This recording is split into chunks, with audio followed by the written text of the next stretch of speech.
আবার ভাই সনাতন, তুমি সোফায় বসো। মা বলেছে তোমাকে সোফায় বসিয়ে ভালো করে আরে ওটা লাগাতে। মানে কোনটা? আবার সাবান নয়, ওই যে আমাদের বাবা ওই সারা গায়ে চান করার আগে মাখে না তেল, ওই তেল। মা বলেছে তোমাকে ভালো করে সোফায় বসিয়ে ভালো করে তেল মাখাতে। আরে কি হচ্ছে কি? তখন থেকে বিরক্ত করছে ছেলেটাকে। যেটা করতে বলেছি শুধু সেইটুকু কর না। তুই সোফায় বসে বসো।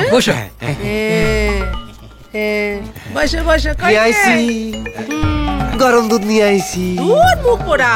ব্রেকফাস্ট না করে কেউ খালি পেটে দুধ খায়? কই রে সর্বতি নাশপাতি বাচ্চার ব্রেকফাস্ট কই?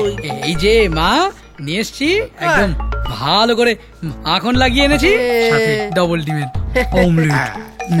আরে এই যে আমি এনেছি এক টুকরো আঙুর, ভাই খাও। গলায় লাগবে বাবা, বড় হাঁ করে না। আর আমার গরম দুধ। এই তো গরম দুধ কোথায়? তোর দুধে তো ধোয়া উঠছে না, মা দেখেছো? ধোয়া উঠছে না? কি সর্বনাশ, তাহলে তো ঠান্ডা হয়ে গেছে। যাও আবার গরম করে নিয়ে এসো। আবার যান। ঠিক আছে, এবার এমন গরম করুম যে জিভ পুইরা যাইব। ফল খাও। ভালো। দাঁড়া একটু খেয়ে নি তারপর ফল খাবে। বাহ, সকাল সকাল একেবারে ভাইপো আর কাকিতে খুব গপ্প জমেছে দেখছি। বাহ, আচ্ছা শোন, তোরা চালিয়ে যা ভালো করে অলিভ অয়েল মাখিয়ে না একেবারে ওকে হড়কে দে। এই তো আমার মামনি এসে গেছে। এই দেখো, আমার জন্য ওর কি মানে চিন্তা। ও জানে এখন আমি এসে খবর কাগজটা পড়বো, আমার জন্য খবর কাগজটা নিয়ে এসেছে। এটা মোটেও তোমার জন্য আনিনি বাবা, এটা আমি আমার সনাতন দার জন্য এনেছি। সে কি, বাড়ির মধ্যে যার একটু বোধ বুদ্ধি ছিল সেও সেসব জলাঞ্জলি দিয়ে দিল। মামনি, আমি কিন্তু এটা তোর থেকে আশা করিনি মা।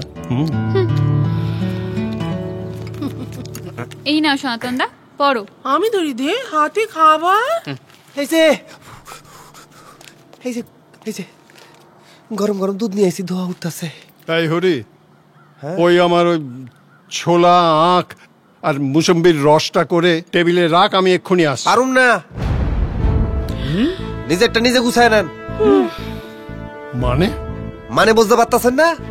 আমি পারুম না, সোজা বাংলায় কইলাম পারুম না। দেখতে পাইতেছেন না আমি সনাতন দাদার জন্য গরম গরম দুধ আনছি। সনাতন দা খাও।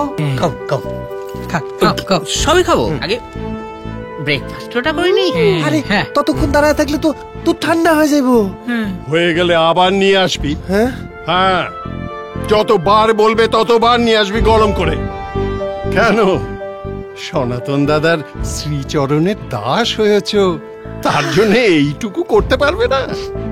যা আবার গরম করে নিয়ে আয়। এমন আরো অনেক ভিডিও দেখতে এই চ্যানেলটি সাবস্ক্রাইব করে নিন এবং পাশের বেল আইকনটি প্রেস করে দিন।